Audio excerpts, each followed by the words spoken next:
అందరికీ జై హింద్.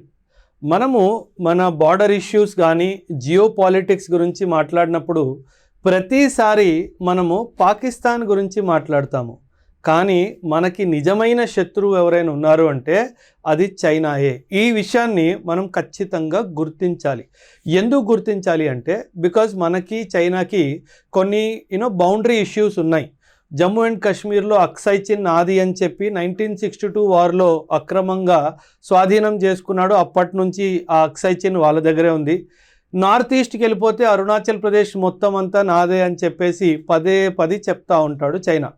సో ఖచ్చితంగా ఫ్యూచర్లో మనకి చైనాతో కూడా యుద్ధం అయ్యే అవకాశం ఉంది. సో అందుకే అసలు చైనాలో ఏం జరుగుతుందో ఇవన్నిటి మీద మనం ఒక సూక్ష్మంగా మనం చూడాల్సిన అవసరం ఉంది. ఈ రీసెంట్గా జూన్లో చైనా ఒక పెద్ద అనౌన్స్మెంట్ ఇచ్చింది. అనౌన్స్మెంట్ ఏంటంటే నా ఎయిర్ ఫోర్స్లో చైనా ఏమంటుందంటే నేను నా ఎయిర్ ఫోర్స్లో J2 విమానాలు, J2 is a 5th generation fighter air craft అనమాట. ఈ 5th generation fighter air crafts ఏమిటి అంటే ఇవి స్టెల్త్ టెక్నాలజీతో ఉన్న ఎయిర్ క్రాఫ్ట్స్ అనమాట. మన దగ్గర 5th జనరేషన్ ఎయిర్ క్రాఫ్టే లేదు ఇప్పటికొచ్చి. కానీ చైనా ఏమంటుంది, నేను 500 J20 నేను నా ఎయిర్ ఫోర్స్లో ఇండక్ట్ చేసేసుకున్నాను అని చెప్తుంది. సో ఇది మనకి చాలా పెద్ద ప్రమాదకరమైన విషయం అనమాట. So what is the news? 500 J20లతో చైనా దూకుడు, భారత్ ఆన్ రెడ్ అలర్ట్. ఎందుకంటే ఖచ్చితంగా మనము దీని గురించి ఆలోచించాల్సిన అవసరం ఉంది. ఇప్పుడు ఈ అంశంలో దూకే ముందు కొన్ని కాన్సెప్ట్స్ కూడా నేను మీతో మాట్లాడతాను. ఆ కాన్సెప్ట్స్ మీరు అర్థం చేసుకోండి. ఈ యొక్క వీడియోలో బహుశా నేను 1-2 చోట్లు ప్రభుత్వం మీద నేను నా కోపం కూడా చూపించవచ్చు. అసలు ఎందుకు ఆ కోపం వస్తుంది అంటే నాకు నా దేశం మీద ఉన్న ప్రేమ ఏ ప్రభుత్వం కన్నా నాకు ఆ ప్రేమ ఎక్కువ. ఎందుకంటే నాకు నా దేశమే ముఖ్యం. కాబట్టి ఒకవేళ ప్రభుత్వం దేశ సరిహద్దుల్ని కాపాడడానికి లేదా దేశాన్నే కాపాడడానికి తగిన చర్యలు తీసుకోవట్లేదు అంటే ఖచ్చితంగా నాకు కోపం అయితే వస్తుంది. సో ఆ అంశంలో కొన్ని డైమెన్షన్స్లో నేను మేబీ గవర్నమెంట్కి విరుద్ధంగా మాట్లాడవచ్చు. సో దాన్ని మీరు తప్పుగా తీసుకోవద్దు. ఎందుకంటే ఇక్కడ దేశం ముఖ్యము, ప్రభుత్వాన్ని మనం సపోర్ట్ చేస్తున్నామా లేదా అన్నది అంత ముఖ్యం కాదు. సో దీన్ని మనం కొంచెం కాన్సెప్ట్స్లో నేను ఎలాగైతే క్లాస్ రూమ్లో పిల్లలకి పాఠాలు చెప్తానో కొంచెం ఆ డైమెన్షన్లో స్టార్ట్ చేసి మళ్ళీ నేను మీకు సబ్జెక్టు ప్రాపర్లో తీసుకెళ్తాం. ఎప్పుడైనా సరే మీరు యూపీఎస్సీయో, స్టేట్ సివిల్ సర్వీసెసో లేదా మీరు ఒక కామన్ మ్యాన్ కూడా అయి ఉండొచ్చు, ఒక కామన్ సిటిజన్ కూడా అయి ఉండొచ్చు. కానీ కొన్ని విషయాలు మీకు తెలియాలి, అంటే కాన్సెప్చువల్గా తెలియాలి. మీరు ఎవరైనా అయి ఉండొచ్చు, మీరు ప్రైవేట్లో సాఫ్ట్వేర్ ఉద్యోగం చేస్తుండొచ్చు, ఎక్కడో స్కూల్లో టీచర్ అయి ఉండొచ్చు. ఇవన్నీ ఒకవేళ మీరు టీచర్ అయి ఉంటే మాత్రం ఖచ్చితంగా ఈ వివరాలన్నీ మీరు మీ పిల్లలకి నేర్పించాలి. స్కూల్ కానీ కాలేజ్ కానీ ఇంకెక్కడైనా సరే. చూడండి, there is a concept called state. మనకి గవర్నమెంట్ అని చెప్పి ఒక పదం తెలుసు, మనకి గవర్నమెంట్ అని చెప్పి ఒక పదం తెలుసు. కానీ గవర్నమెంట్ ఈజ్ నాట్ స్టేట్. స్టేట్కి ముఖ్యంగా 4 అంశాలు ఉంటాయన్నమాట. ఒకటి పాపులేషన్, అంటే మీరు నేను అందరం కలిస్తే పాపులేషన్. ఒక అంశము గవర్నమెంట్. ఇంకొక అంశము టెరిటరీ, అంటే మన సరిహద్దు, మన దేశ సరిహద్దులు అన్నీ కలిపి టెరిటరీ. 4వది sovereignty, SOVEREIGNTY. సావర్నిటీ అంటే ఒక విధంగా చెప్పాలంటే మన స్వతంత్రము, మనం స్వేచ్ఛగా తీసుకునే దేశానికి సంబంధించిన నిర్ణయాలు. ఈ 4 కలిపితే స్టేట్ అవుతుంది. అంటే గవర్నమెంట్ ఒక్కటే స్టేట్ కాదు. ఇది మాత్రం నేను మీకు చెప్పాల్సిన ఉద్దేశం ఉంది కాబట్టి ఇలా నేను డయాగ్రామ్ వేసి మీకు అన్ని విషయాలు చెప్తున్నాను. ఈ గవర్నమెంట్ పరిపాలన ఉన్నప్పుడు మన దేశ సావర్నిటీని కాపాడాలి. ఇది గవర్నమెంట్ యొక్క బాధ్యత. ఒకవేళ గవర్నమెంట్ ఈ అంశంలో విఫలమైంది అంటే ఆ గవర్నమెంట్ని తీసేయడంలో తప్పు లేదు. ఎందుకంటే మనము డెమోక్రటిక్ గవర్నమెంట్లో ఉంటున్నాము, అంటే ప్రజారాజ్యం, ప్రజల పరిపాలన. అందుకే డెమోక్రసీ ఏమంటాము? Democracy is of the people, for the people and by the people అంటాము. కానీ దేనికోసము? ఇప్పుడు ఇక్కడ పాపులేషన్ ఉంది, ఇక్కడ సావర్నిటీ ఉంది, ఇక్కడ టెరిటరీ ఉంది. అంటే ఏంటి? ఈ 3 అంశాల మంచి చెడు చూసుకునే బాధ్యత ఈ యొక్క గవర్నమెంట్ది అని అంశము. ఇప్పుడు నా దేశ సరిహద్దులు, నా బౌండరీస్ కాపాడాలి, నా బౌండరీస్ని నా గవర్నమెంట్ ప్రొటెక్ట్ చెయ్యాలి, అంతేకాకుండా నా దేశానికి ఎటువంటి యుద్ధానికి ఎవడైనా వస్తే మన దేశాన్ని సంసిద్ధంగా ఉంచాలి, రెడీగా ఉంచాలి. ఇది యొక్క బాధ్యత మన ప్రభుత్వానికి ఉంది. ఈ క్రమంలో మన ప్రభుత్వం కాన్స్టెంట్గా ఏం చేయాలి అంటే మన నైబర్స్ ఎవరైతే ఉన్నారో వాళ్ళు ఎలా ఎదుగుతున్నారు, సైంటిఫిక్గాను మిలిటరీగాను వాళ్ళు ఎలా ఎదుగుతున్నారు దాని మీద నిఘా పెట్టి ఉంచాలి. So keep an I on the enemy. So now ఈ అంశం మనం చూసుకున్నట్టయితే ఇప్పుడు నేను ఇండియావి కొన్ని ఫిగర్స్ రాస్తాను, చైనా గురించి మాట్లాడతాను. నేను ఇండియన్ ఎయిర్ ఫోర్స్ గురించి మాట్లాడితే మన దగ్గర కొన్ని ఎయిర్ క్రాఫ్ట్స్ ఉన్నాయి. మనం రఫేల్ కొనుక్కున్నాము, ఫ్రాన్స్ దగ్గర నుంచి రఫేల్ కొనుక్కున్నాము. మన దగ్గర సుఖోయిస్ ఉన్నాయి, రష్యా నుంచి తెచ్చుకున్న సుఖోయిస్ కూడా మన దగ్గర ఉన్నాయి. దాని తర్వాత మన దగ్గర మిరాజ్ ఉంది, మన దగ్గర జాగువార్స్ ఉన్నాయి, అండ్ మన దగ్గర తేజస్ కూడా ఉంది. అంటే ఇది మనం ఇండిజినియస్గా తయారు చేసుకున్న ఈ యొక్క యుద్ధ విమానము మన దగ్గర ఉంది. ఈ సుఖోయిస్ మనం ఇప్పుడు ఇండియాలోనే ప్రొడక్షన్ చేస్తున్నాము. ఇది రష్యన్ విమానం అయినప్పటికీ దీని 100% ఆల్మోస్ట్ ప్రొడక్షన్ ఇండియాలోనే జరుగుతుంది. ఇంజన్ ఒక్కటి అక్కడి నుంచి మనం తీసుకొచ్చి అసెంబుల్ చేస్తాము, మిగతా విషయాలన్నీ most of it is getting produced in India. ఈ తేజస్ మాత్రం మనము అప్పుడప్పుడు మాట్లాడుతూ ఉంటాము, ఆత్మనిర్భర్ అంటే సెల్ఫ్ రిలయన్స్. ఈ ఆత్మనిర్భర్ నేపథ్యంలో మనం ప్రొడక్షన్ చేసుకుంటున్న విమానము తేజస్ విమానం. కానీ ఇవన్నీ మనం చూసినా సరే ఇందులో ఒక ప్రాబ్లం ఉంది. ఇన్ఫ్యాక్ట్ 2 ప్రాబ్లమ్స్ ఉన్నాయి. ఇవన్నీ మనం టోటల్ చేసుకున్న 550కి దాటదు. అండ్ రెండవది, ఇందులో ఏ విమానం కూడా 5th జనరేషన్ కాదు.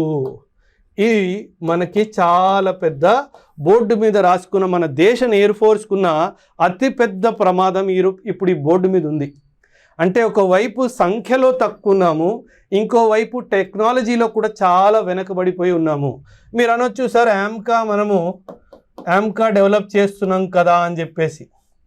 యాంకా ఇంకా థాట్ ప్రాసెస్ ఫేజ్లోనే ఉంది, అది ఇంకా డిజైన్ ఫేజ్కి కూడా రాలేదు. డిజైన్ అవ్వాలి, ప్రొడక్షన్ అవ్వాలి, ట్రయల్స్ అవ్వాలి, ఎన్నో ట్రయల్స్ జరగాలి, అప్పుడు ఇండక్షన్ అవుతుంది. అంతా బాగా జరిగితే యాంకా మనకి చేతిలోకి, అంటే ఎయిర్ ఫోర్స్కి ఆపరేషనల్ రెస్పాన్సిబిలిటీస్కి హ్యాండ్ ఓవర్స్ చేసేటప్పటికి మనకి 2035 కానీ 2040 కానీ అయిపోతుంది. కానీ ఒక విషయం, యాంకా is 5th generation. China is already in the trial phase of 6th generation aircraft J-35 అని చెప్పేసి. సో మనము 2035 2040లో 5th జనరేషన్ ఎయిర్క్రాఫ్ట్ తయారు చేసుకున్నప్పుడు ప్రాబబ్లీ చైనా అప్పటికి 6th కూడా కంప్లీట్ అయిపోయి 7th జనరేషన్కి వెళ్ళిపోతుందేమో. అందుకే నేనేమంటున్నానంటే ఖచ్చితంగా ఇక్కడ మనము చైనా నుంచి భయపడకపోయినా కనీసము మనము మన తయారీలో ఉండాలి అన్నది నా ఉద్దేశం. మనం ఎక్కువ ఆత్మనిర్భర్ అని చెప్పి చూడండి, అంటే నేను ఆత్మనిర్భర్ని తిరస్కరించట్లేదు, కానీ for some reason we are not able to manufacture the engines of fighter aircrafts. ఆ నేపథ్యంలో నా అభిప్రాయం ఏంటంటే రష్యా లాంటి దేశము, Russia has always been a friend to us. Russia మనకి ఎప్పుడూ ఫ్రెండ్గానే ఉన్నాడు కాబట్టి రష్యా లాంటి దేశము మనకి Su-57 విమానం నేను ఇస్తాను, దాని మొత్తం డిజైన్ షేర్ చేస్తాను. ఈ డిజైనే కాదు, మొత్తం మ్యానుఫ్యాక్చరింగ్ ప్రొడక్షన్ లైన్ కూడా ఇండియాలోనే ఎస్టాబ్లిష్ చేద్దాము. అన్నీ దానివి కోడ్స్ ఏవైతే ఉంటాయో సీక్రెట్ కోడ్స్, ఆ సీక్రెట్ కోడ్స్ అన్నీ కూడా ఇస్తాను అని చెప్పి మనకి ప్రామిస్ చేసిన దేశము రష్యా. ఇప్పుడు చైనా 500 విమానాలు, ఓన్లీ J-20 500 విమానాలు పెట్టుకుందంటే ఓవరాల్గా చూసుకుంటే ఎన్ని విమానాలు చైనా దగ్గర ఉన్నాయి. ఒకవేళ ఇండియానే చైనాతో యుద్ధానికి వెళ్తే ఏంటి పరిస్థితి అన్నది చాలా పెద్ద ప్రశ్న. సో నేనేమంటానంటే at least to fill the strategic gap, ఈ స్ట్రాటజిక్ గ్యాప్ ఏదైతే ఉందో పవర్లో ఈ స్ట్రాటజిక్ గ్యాప్ని ఫిల్ చేయడానికి అర్జెంటుగా మనం Su-57 లాంటి విమానాల్ని కొనుక్కోవాలి. ఒక 100 అయినా ఒక 200 అయినా విమానాల్ని కొనుక్కోవాలి. కొన్ని మనం రెడీ టు ఫ్లైన్ కండిషన్స్లో తెచ్చుకోవాలి. మిగతావన్నీ తను చెప్పినట్టుగా ఇండియాలోనే ప్రొడక్షన్ చేసుకోవాలి. ఇది మాత్రం చేయలేదు అంటే China will achieve favourable air superiority over India. So ఈ ఎయిర్ సుపీరియారిటీ చైనా చేతిలోకి వెళ్ళింది అంటే మనం ఎప్పటికీ చైనాని పట్టుకోలేము. అరుణాచల్ ప్రదేశ్ మీద ఇప్పుడు అండ్ ఇదే కాదు, చైనా 500 J-20s తన ఎయిర్ ఫోర్స్లో ఇండక్ట్ చేసేసుకుంది. అండ్ అక్కడితో ఆగలేదు. ప్రతి సంవత్సరము చైనా 150 నుంచి 180 J-20s మ్యానుఫ్యాక్చరింగ్ చేస్తూనే ఉంది. అంటే ఏంటి, మనం 2035 2040 వరకు ఆత్మనిర్భర్లో ద్వారా ఆమ్కాని ప్రొడ్యూస్ చేసుకుంటామంటే ఈ 10-12 సంవత్సరాలు 10 years at the rate of 150 పెట్టుకున్న 1500 విమానాలు చైనా దగ్గర ఉంటాయి. మనం ఇంకా ట్రయల్ ఫేజ్లోనే ఉంటాము. మనం తేజస్ చూసుకుంటే 1980s 1990sలో స్టార్ట్ అయింది. ఇప్పటికొచ్చి అంటే చాలా ఇష్యూస్ ఇంకా అందులో ఉన్నాయి. ఆత్మనిర్భర్ చేస్తూనే ఉండాలి, సైంటిఫిక్ రీసెర్చ్ జరుగుతూనే ఉండాలి, ప్రభుత్వం అందులో డబ్బు పెట్టాలి, సైంటిఫిక్ రీసెర్చ్ కొనసాగిస్తూ ఇంకొక వైపు ఇమీడియట్ పర్చేస్గా వెళ్ళిపోయి ఈ Su-57 అనే ఎయిర్ క్రాఫ్ట్ని మనం తెచ్చుకొని ఈ యొక్క స్ట్రాటజిక్ గ్యాప్ ఏదైతే ఉందో దాన్ని ఫిల్ చేయాల్సిన అవసరం ఉంది. సో Su-57 కొనుగోలు చేసుకోవడము ఇదొక ఆప్షన్. కానీ మనకి ఇంకొక ఆప్షన్ ఉంది. ఆ ఇంకొక ఆప్షన్ ఏంటంటే, ఇందాక మీరు కొన్ని ఫోటోగ్రాఫ్స్ చూసుంటారు. ఇది J-20 విమానం, the Chinese 5th generation air craft. మనకిప్పుడు సుఖోయి మార్క్ 1 ఉంది. ఈ సుఖోయి మార్క్ 1ని మనం అప్గ్రేడ్ చేసుకుంటూ ఒక ప్రోగ్రామ్ కూడా మనం నడుపుతున్నాము. అండ్ దీన్ని అప్గ్రేడ్ చేసిన తర్వాత ఇది 4.5 జనరేషన్ ఎయిర్ క్రాఫ్ట్ అవుతుంది. సో నేనేమంటానంటే, ఒకవైపు Su-57 విమానాలు కూడా కొనుక్కోవాలి, రెండో వైపు మన ఆత్మనిర్భర్ ఉంది కాబట్టి ఇలా 4.5 జనరేషన్ని అప్గ్రేడ్ చేసుకుంటూ దీని ప్రొడక్షన్ కూడా మా స్కేల్లో తీసుకెళ్ళాలి అన్నది నా అభిప్రాయం. దీని ప్రొడక్షన్ ఇంక్రీజ్ చేయాలి. అప్పుడు మన ఎయిర్ క్రాఫ్ట్ సంఖ్య ఏదైతే ఓవరాల్ 550 ఉందో అది ఒక 800 to 850 కానీ 900 అయ్యే అవకాశం ఉంది. అప్పుడు మనము చైనా ఎదురుగా నిల్చునే ధైర్యం చెయ్యగలము. సో ఒకవైపు ఆత్మనిర్భర్ అండ్ రెండోది ఇన్ఫ్యాక్ట్ మూడో విషయము మన తేజస్ ప్రోగ్రామ్ ఏదైతే ఉందో దాంట్లో కూడా ఏదైతే చిన్న చిన్న ప్రాబ్లమ్స్ వస్తున్నాయో అవిటిని కూడా మనము సరిదిద్దడానికి ప్రయత్నించాలి.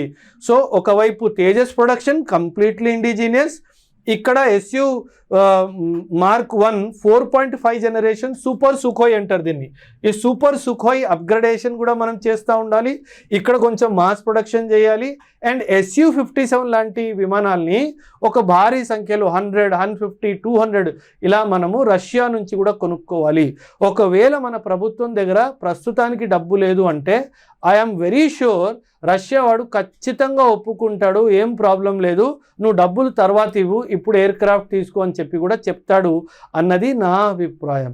మనం పదే పాకిస్తాన్ పాకిస్తాన్ పాకిస్తాన్ అంటూ ఉంటే ఇటువైపు చైనా వాడు ఎదిగిపోతాడు, మనం ఇంకా ఏమీ చెయ్యలేము. సో ఇది నా యొక్క ఆలోచన ఏంటంటే, ఏ అంశమైనా అది ఆర్మీ అయినా ఎయిర్ ఫోర్స్ అయినా నేవీ అయినా మనం ఎప్పుడైనా కంపారిజన్ చేసుకున్నప్పుడు మనకన్నా బలంగా ఉండే వాటితో చేసుకోవాలి కానీ మనకన్నా బలహీనంగా ఉండే వాళ్ళతో కాదు. అందుకే నేను చెప్తున్నాను, ఈ Su-57 లాంటి విమానాలు మన దేశానికి ఎంతో అవసరము. అది ఖచ్చితంగా మన దేశ ప్రభుత్వం దీన్ని కన్సిడర్ చెయ్యాలి. ఎందుకంటే ఇది దేశ సరిహద్దుల కోసము, మన సావర్నిటీ కోసము, మన ప్రజల కోసం ఇది ఎంతో అవసరం కాబట్టి. అండ్ రష్యా లాంటి దేశము గత 70-75 సంవత్సరాల నుంచి ఆల్మోస్ట్ 100% ఇండియాకి సపోర్ట్గానే నిలిచింది కాబట్టి అలాంటి దేశం దగ్గర ఈ Su-57 కొనుక్కోవడంలో తప్పేం లేదు అన్నది నా అభిప్రాయము. సో ఈ అంశంపై మీ అభిప్రాయాన్ని కూడా ఖచ్చితంగా కమెంట్స్లో తెలియచేయండి. థ్యాంక్ యూ అండ్ జై హింద్.